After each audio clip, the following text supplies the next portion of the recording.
Bem, a aula de hoje é projetos organizacionais e eficiência administrativa, né? A gente está iniciando aqui a terceira unidade da nossa disciplina.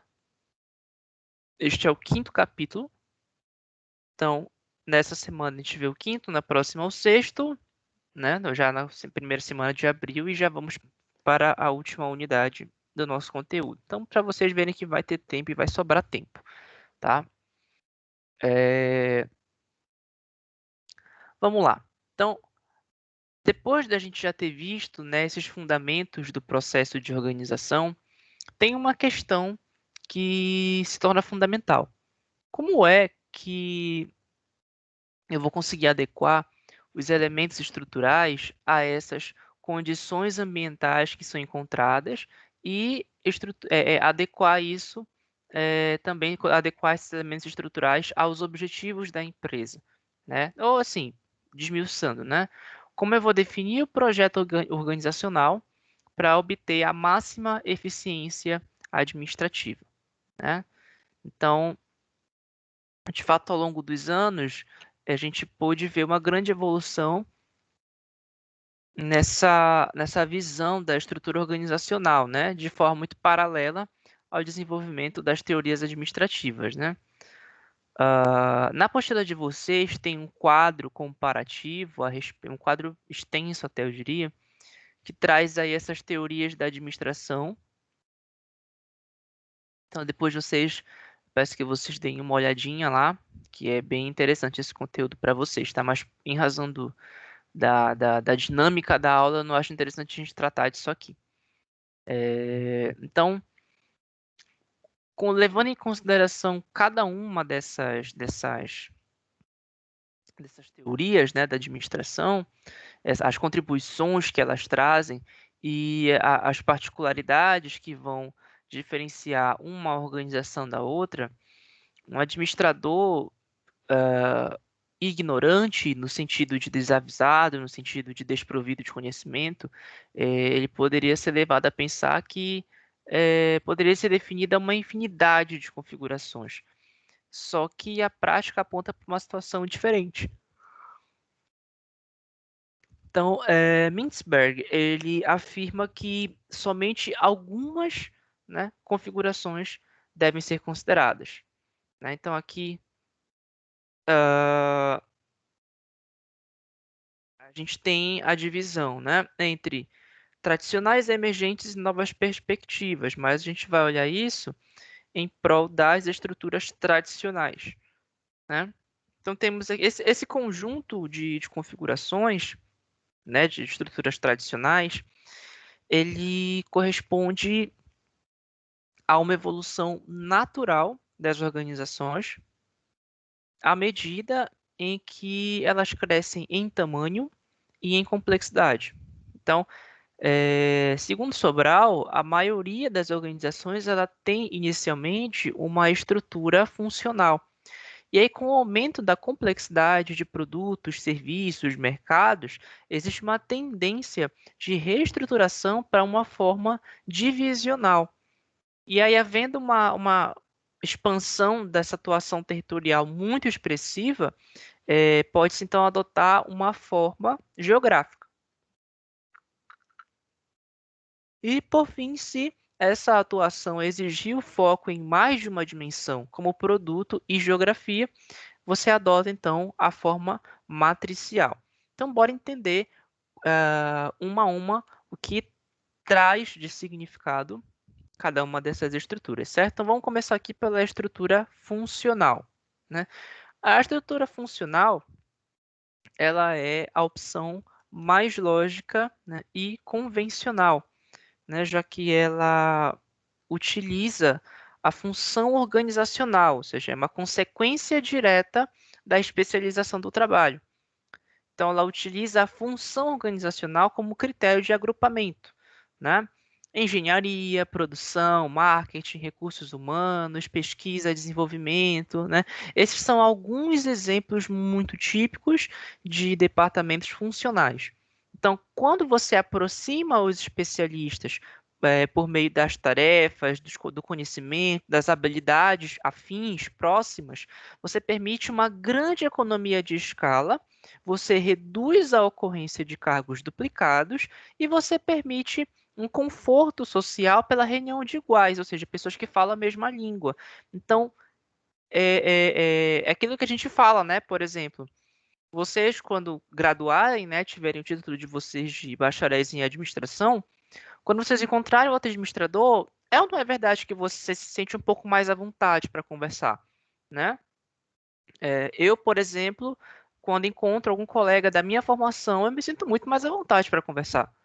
Né? Tipo, meu colega é de formação, né? Tipo, fala a minha língua, ele entende o que eu falo, eu posso conversar com ele até usando linguagem técnica, usando aspectos técnicos, que ele vai entender aquilo que eu estou dizendo, né? Seja um colega professor, seja um colega advogado, né? Então, tudo isso traz, a estrutura funcional, ela traz para a gente. Então, primeiro, né? Uma economia em escala. Segundo, a redução da ocorrência de cargos duplicados. E terceiro, o conforto social, né, pela reunião de pessoas que falam a mesma língua, que se entendem entre si, porque elas são da mesma área e fazem, teoricamente, as mesmas coisas, certo?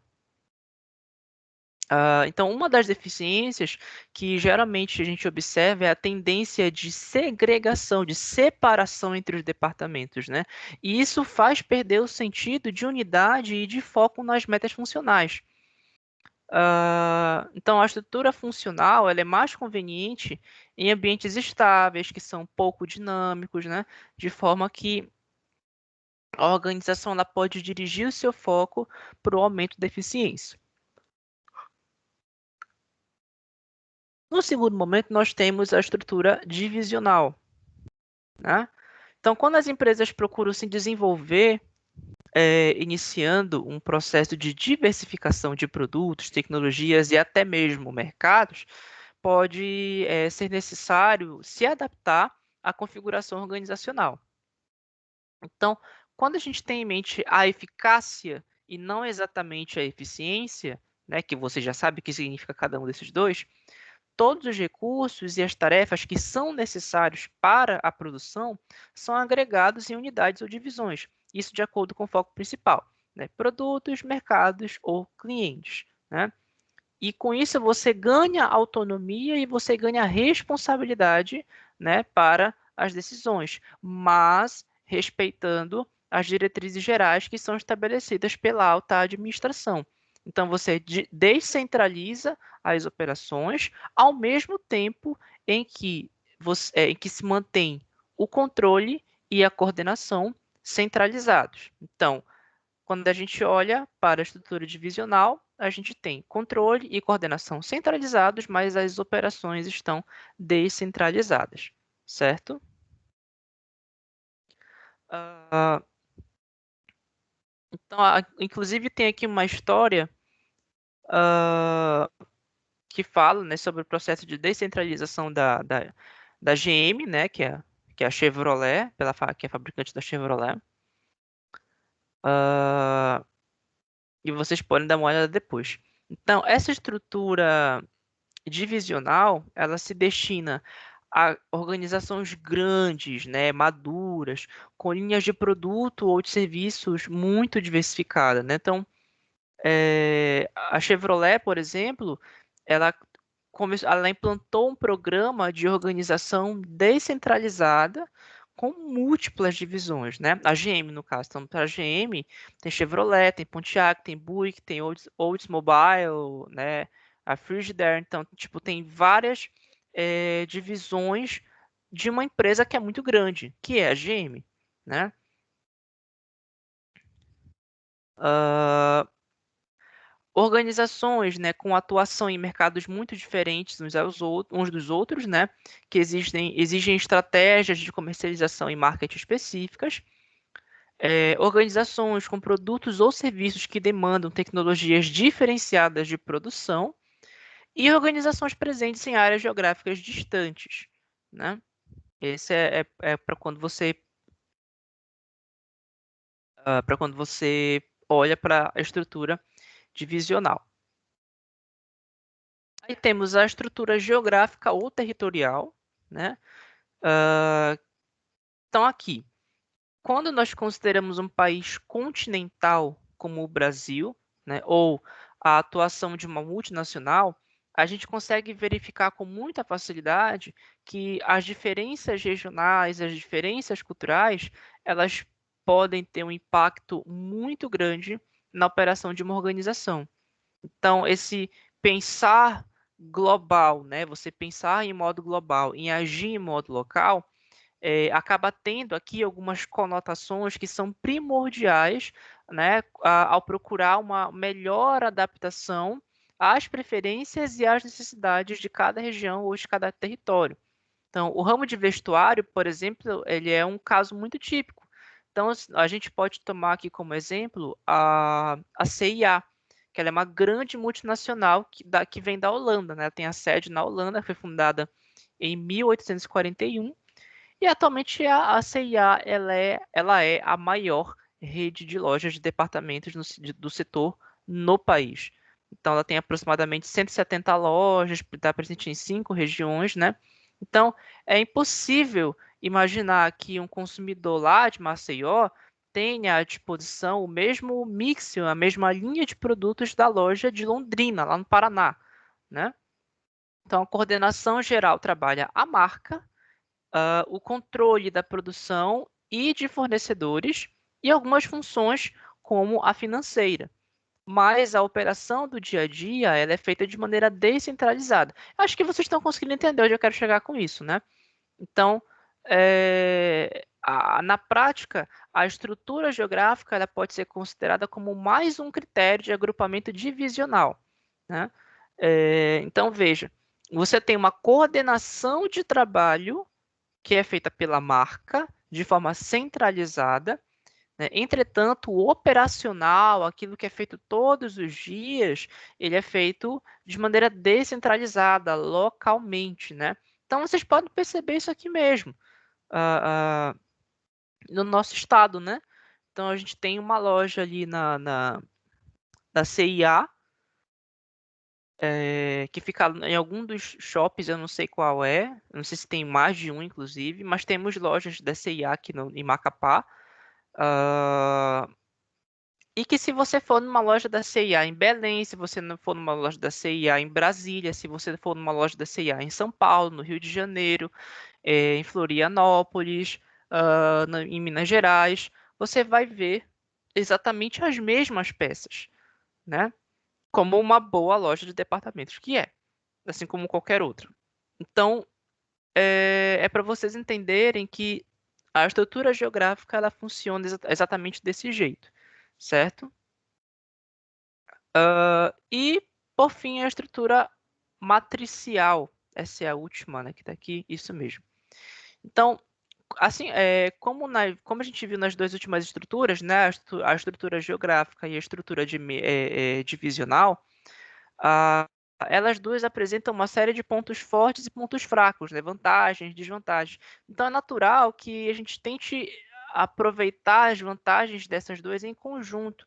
E nesse sentido, a estrutura matricial ela tem um híbrido entre a estrutura funcional, que permite uma maior eficiência no uso dos recursos, e a estrutura divisional, que tem uma melhor coordenação e adaptação ao ambiente. Então, a estrutura matricial ela pode ser aplicada quando a organização ela tem que manter o foco em mais de uma dimensão ao mesmo tempo, né? Como no caso de um produto, de uma função, né?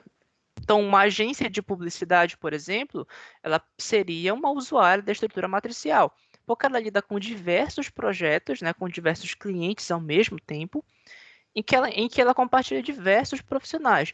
Então, não haveria sentido alocar um especialista em computação gráfica ou um diretor de fotografia para cada um dos trabalhos em andamento. Seria um desperdício de recursos, né? Então,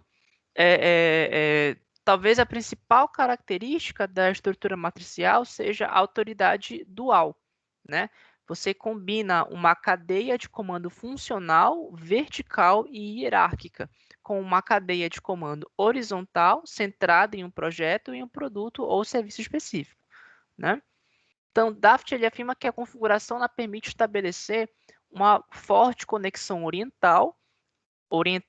uma forte conexão horizontal, ao mesmo tempo, não sei de onde que eu tinha oriental, Jesus amado, ao mesmo tempo em que mantém essa cadeia de comando que é vertical. Então, a estrutura matricial ela traz essa mescla, né, como o próprio a gente falou ali mais cedo, é uma estrutura híbrida, né, em que você tem essa cadeia de comando que é vertical, que agora fugiu a palavra da minha cabeça, a hierarquia, que é vertical, né, e o projeto, essa cadeia de comando horizontal, que se finda no projeto, né, centrado com a centralização em um projeto, que tem essa característica horizontal. Então você tem foco em mais de uma coisa ao mesmo tempo, né? Tanto no vertical quanto no horizontal. Então, para a maioria das pessoas, a existência de uma hierarquia dual traz um estranhamento. As pessoas estranham muito, porque ser subordinado a mais de uma pessoa é uma experiência que poucos conseguem viver. E aí, o Daft ele traz 3 condições que indicam muito a utilização dessa estrutura matricial. Primeiro, né? A, Primeiro, os recursos disponíveis eles são escassos e eles precisam ser compartilhados. Então, uma aplicação típica ocorre em empresas de porte médio, né, que possuem uma quantidade moderada de linhas de produto por não terem condições de manter financeiramente esses especialistas dedicados a cada linha. Mas nem sempre o fator financeiro é mais importante. Então, a indústria aeronáutica, por exemplo, historicamente ela sempre recebeu verbas generosas, mas ela foi uma das primeiras a desenvolver e a implantar essa estrutura matricial, por causa do número limitado de profissionais que estão disponíveis ali. E também pela dificuldade em coordenar essa grande quantidade de subprojetos que compõem, né, uma nave espacial. A dimensão do que é criar uma nave espacial do zero, né? Quantos projetos estão envolvidos nisso e o número de profissionais muito reduzido. Então, a estrutura matricial, por exemplo, nesse caso, é a mais indicada. Outro ponto é que existe a pressão para a obtenção de resultados que conciliem resultados críticos, né, com uma necessidade de conhecimento técnico especializado, ao mesmo tempo em que se acelera a colocação de novos produtos. Então, veja, quando eu falo de necessidade de conhecimento técnico, eu estou falando da estrutura funcional. E quando eu falo da colocação de novos produtos no mercado, eu estou falando de estrutura divisional. Mas para isso, eu preciso equilibrar as duas atuações. Então, é necessário uma estrutura de autoridade dual, né? Então, alguém que define a questão do conhecimento técnico e alguém que define a questão da colocação de novos produtos. Ou seja, você vai responder a mais de uma pessoa, vai ter mais de uma pessoa dentro dessa cadeia de comando que comanda, né? E o terceiro é que a organização, por exemplo, pode estar inserida em um ambiente dinâmico, complexo e que, portanto, é incerto. Então, as mudanças externas são rápidas, né? E também levando em consideração essa alta interdependência entre as diversas áreas, essas duas questões requerem aí um grande volume de coordenação e de processamento de informações, tanto no sentido vertical quanto no sentido horizontal. Então, a questão a ser considerada, no fim das contas, é que existe uma necessidade de equilíbrio em que as linhas de autoridade verticais e horizontais têm uma importância igual, né? E o que só poderia ser obtido se utilizando de uma estrutura hierárquica dual. Então, daí, né, nasce a importância da estrutura matricial, certo? Senhores, alguém quer fazer alguma contribuição, tirar alguma dúvida? Deixa eu só liberar o microfone de vocês aqui um momento. Pronto. O microfone está liberado caso alguém queira fazer alguma contribuição, tirar alguma dúvida. Não, para mim tá tudo bem.